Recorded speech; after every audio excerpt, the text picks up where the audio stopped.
ফাঁকা পড়ে ক্লাসরুম, রাজপথে মাস্টার।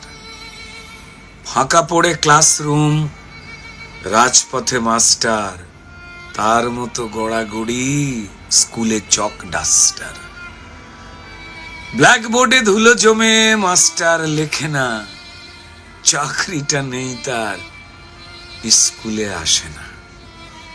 সে এখন বিক্ষোভে, প্রতিবাদে, ধর্নায়। সরকারি চোর তার, চাকরি চিবিয়ে খায়। টিভিতে ছাত্র দেখে, মার খায় তার মাস্টার।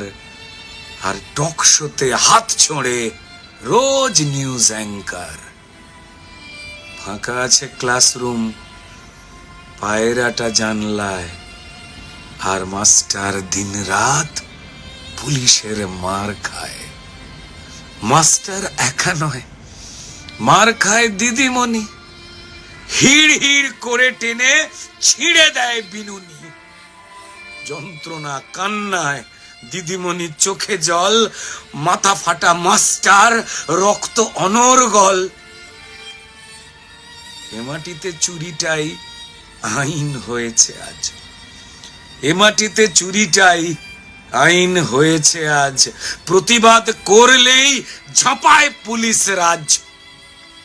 অযোগ্য সরকার যোগ্যকে চায় না, অযোগ্যরা টাকা দেয়, তাই সে খারাপ হয় না।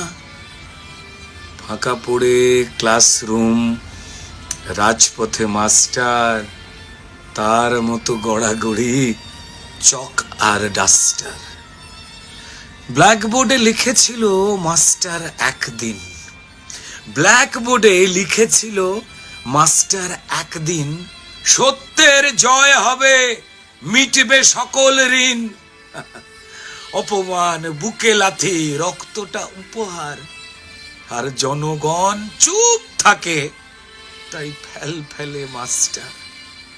ছাত্র গড়ার কাজ তবে কি ছিলই পাপ? বিধাতার আদালতে পাবে নাকি অভিশাপ? শিক্ষক মার খাবে, দেখে যাবে জনগণ। ভাগ্যের চাকাটা কি ঘুরবে না ভনবন? না, পুলিশ আজ একা নয়, সাথে আছে ক্রিমিনাল। পুলিশ আজ একা নয়, তার সাথে আছে ক্রিমিনাল।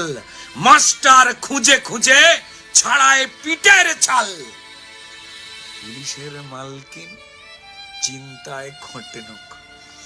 পুলিশের মালকিন চিন্তায় খোঁটে নোক। সে শুধু শুনতে চায় মহারানী জয় হোক। শিক্ষিত যে সমাজ দেখে যায় অন্যায়, রক্ত পৌঁছে যাবে কাল তারও আঙিনায়।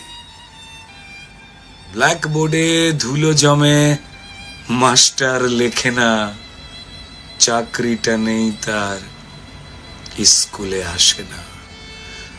ব্ল্যাকবোর্ডে ধুলো জমে মাস্টার লেখে না, পুলিশের মার খায়, তাই স্কুলে আসে না।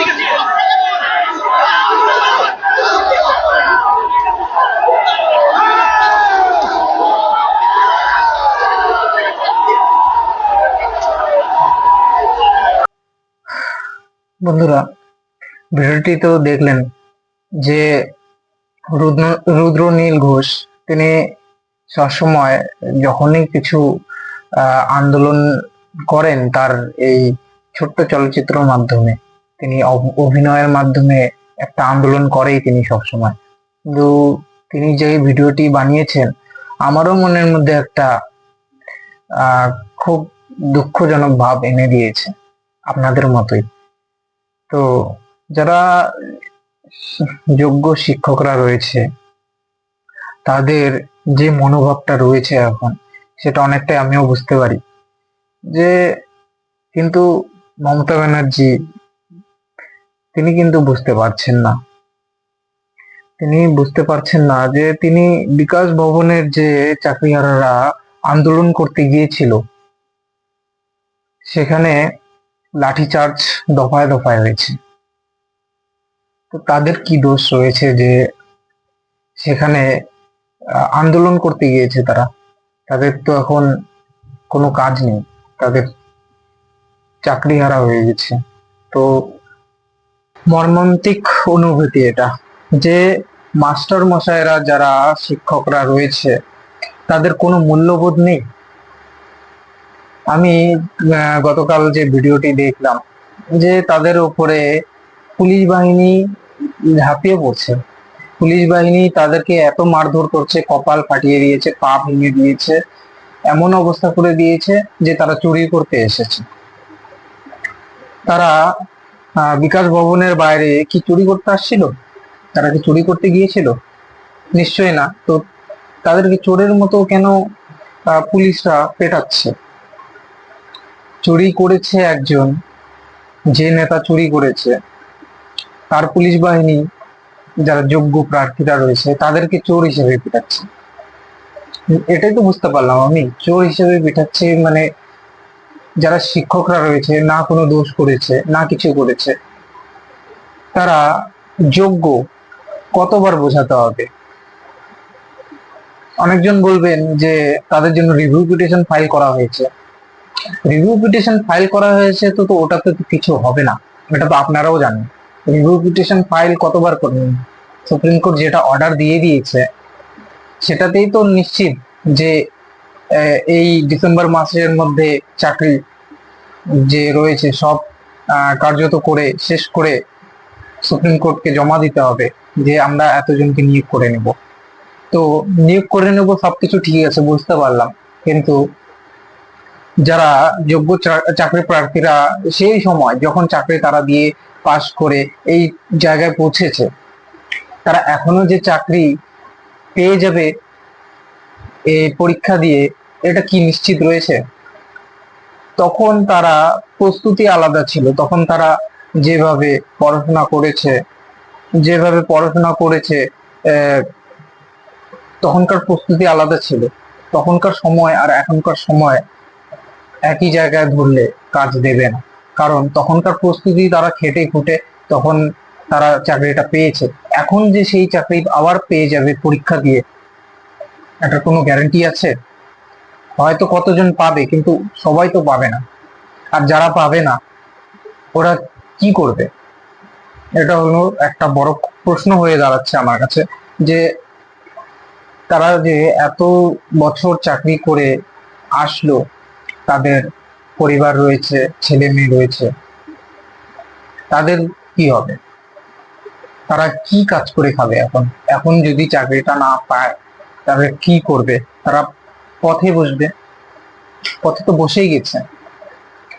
তারা যে ধর্ণা দিয়েছে সেখানে যে পুলিশ বাহিনী এমন ভাবে মারধর করেছে, সেটা দেখে কিন্তু বোঝাই যাচ্ছে যে আপনি কোনো ভুল করেন বা না করেন সেটা আমি বলতে পারলাম না, কিন্তু পুলিশ বাহিনী আপনার পিছনে পড়ে যাবে। সেই পুলিশ বাহিনীর মুখ্যমন্ত্রী চলে আসছে আপনাদের পিছনে। সেখানে আর একটা কথা, যে যে শিক্ষামন্ত্রী রয়েছে সে তো এসে কোনো কিছু সলভ করতে পারতেন, বা মুখ্যমন্ত্রী এসে তো সলভ করতে পারতেন, যে যারা চাকরি প্রার্থীরা তাদের মার্কশিট, ফাইনাল ওএমআর, ওগুলো সব সুপ্রিম কোর্টে জমা দেওয়ার কথাগুলো তো বলতে পারতেন। আপনারা দিচ্ছেন না কেন? এটা কিন্তু মানুষ জেনে গেছে যে চাকরিগুলো কে খেয়েছে। যে প্রথমে চাকরিহারারা যারা আছে শিক্ষকদের পাশে দাঁড়ানোর জন্য আপনাকে যে দাঁড়ানোর কথা ছিল সেটা আপনি দাঁড়াতে পারেননি, তার জন্য আপনাকে আমি অভিনন্দন জানাই, যে আপনি আপনার মুখ্যমন্ত্রী যে কার্যত রয়েছে, যে কাজ রয়েছে সেগুলো আপনি করতে পারছেন না, তো আপনি এই মুখ্যমন্ত্রী পদটা ছেড়ে দিন না। আপনি কেন রয়েছেন? আপনি তো কাজ করতে পারছেন না। আপনি বসে বসে টাকা খাচ্ছেন, আপনি লয়ারদের এত পেছনে টাকা খরচা করছেন, সব বুঝতে পারছি যে আপনার সিটটা দরকার, খুবই প্রয়োজন। এই সিটটার জন্য আপনি যা খুশি তা করতে পারেন। এটাই যে রুদ্রনীল ঘোষ তার গল্পের মধ্যে, কবিতার মধ্যে দিয়ে সবসময় তিনি একটা প্রতিবাদ করেন, খুব প্রশংসনীয় যে সবকিছু তিনি তুলে ধরেছে যে যারা চাকরিহারারা রয়েছে তাদের উপর দিয়ে কিভাবে অত্যাচারটা হচ্ছে, তাদেরকে মারছে। তারা বিকাশ ভবনের বাইরে যে ধর্নায় বসছিল, যে আন্দোলন করছিল, সেটা তো করবেই, সেটা স্বাভাবিক বিষয় যে তাদের চাকরিটা চলে গিয়েছে, তারা এতদিন ধরে চাকরি করতো, তাদের গভর্নমেন্টের উপরে একটা বিশ্বাস ছিল, সেই বিশ্বাসটা যখন ভেঙে যায়, টুকরো টুকরো ছিন্ন বিচ্ছিন্ন হয়ে যায়, তখন কিন্তু মানুষ এরকম কাজ করতে বাধ্য হয়। কারণ বুঝতে পারলাম যে অন্য পলিটিশিয়ান যেমন ধরেন একটা কথা বলে তিনি মুখ ঘুরিয়ে নিল যে না আমি এটা বলিনি, সেটা কিন্তু মানা যায়। বা অন্য কেউ আপনার পাশের বাড়ি কেউ কিছু বললো যে হ্যাঁ এখন এটা বললো, কালকে ওই কথাটাও ঘুরিয়েও নিতে পারে, বুঝতে পারলাম। কিন্তু গভর্নমেন্টের চাকরির ক্ষেত্রে এটা যে হয়ে যাবে কেউ কিন্তু কল্পনাও করতে পারেনি, যে চাকরি পেয়েও তাদের চাকরি হারা হতে হবে। তারা কল্পনাও করতে পারেনি, আশাও করতে পারেনি। তো এটা হলো বড় একটা ফ্যাক্ট। এর সঙ্গে সঙ্গে আমি আর একটা কথা বলছি যে মমতা ব্যানার্জি যে বলছে তাদের ভাতা দেবে, তাদের ভাতা দেবে কি জন্য? ভাতা দেবে, তারা কি বৃদ্ধ হয়ে গেছে বা তারা কাজ করতে পারছে না এর জন্য? তো ভাতা দেবেন বুঝলাম, তো আপনি একটা আর একটা ভালো কাজ করেন না, যারা সেই লিস্টে যখন চাকরি প্রার্থীরা যারা অ্যাপ্লাই করেছিল 1 কোটিরও বেশি অ্যাপ্লিক্যান্ট ছিল, সবাইকে দেন ভাতা। তাহলে ওর মধ্যে তো অনেক ভিড়ের মধ্যে লুকিয়ে রয়েছে যে এমন রয়েছে যারা যোগ্য প্রার্থীরা, ওরাও চাকরি পায়নি, ওরাও চাকরি পাননি। যারা চাকরি পাননি ওরাও তো রয়েছে সেই ওখানে ঝালমুড়ির মতো তো মিক্স করে দিয়েছেন, যে যারা যোগ্য অযোগ্য মিক্স করে ঝালমুড়ির মতো খেয়ে ফেলেছেন। যারা অযোগ্য রয়েছে তাদের কাছে তো টাকা নিয়ে আপনি খেয়ে ফেলেছেন, এখন কি কিছু বলতে পারছেন না দেখে আপনি তাদেরকে ভাতা দেওয়ার কথা বলছেন? তারা কি এতটাই মূর্খ যে তাদেরকে ভাতা দিবেন বলে তাদের একটা মানসিকতা বজায় রাখতে চাচ্ছেন তাদের, যে আপনারা শান্ত হন যে আমি ভাতা দেব? ভাতা দিয়ে কার কি হবে এটা আমাকে বলো। একটা সিকিউর জব যদি না থাকে, যে ভাতা দিয়ে কি হবে? আজকে আপনি দিবেন, কালকে নাও থাকতে পারে, সেটাও একটা প্রশ্ন। আজকে দিচ্ছেন ঠিক আছে, কাল পরশু তো আপনি নাও দিতে পারেন, কারণ এটা তো গভর্নমেন্ট জব না যে ভাতা দিচ্ছেন আপনি। আপনার সরকার আছে রয়েছে তাই আপনি ভাতা দেওয়ার কথা বলছেন, কাল নাও থাকতে পারে। কাল কি করবে তারা? তাদের কপালটাকে কষতে কষতে তারা চলে যাবে। এটা হলো টিএমসির পক্ষে একটা বড় প্রশ্ন হয়ে দাঁড়াচ্ছে। আর আপনি যে আহ এইভাবে পুলিশ বাহিনীকে তাদেরকে মারধরের জন্য পাঠিয়ে দিচ্ছেন, এটা কিন্তু ঠিক হচ্ছে না। এটা তাদের মাথা ফাটিয়ে দিচ্ছেন, পা ভেঙে দিচ্ছেন, এসব কিন্তু ঠিক হচ্ছে না। তো এটাই হলো কথা। বিকাশ ভবনের যে এখানে লাঠিচার্জ করলেন দফায় দফায়, বিক্ষোভকারীদের সরিয়ে আটক কর্মীদের বার করে পুলিশ বাহিনীর কাছে দিয়ে দিলেন, এটা কিন্তু খুবই দুশ্চিন্তাজনক বিষয় তাদের জন্য যারা চাকরিহারারা রয়েছে। আর আপনাদের কি মতামত আছে এ নিয়ে আপনারা জানান। আমি এখনই বিরতি নিচ্ছি। আপনারা ভালো থাকবেন, সুস্থ থাকবেন, সঙ্গে থাকবেন, অতি অবশ্যই আমার চ্যানেলটিকে সাবস্ক্রাইব করবেন। আমি অসীম বলছি।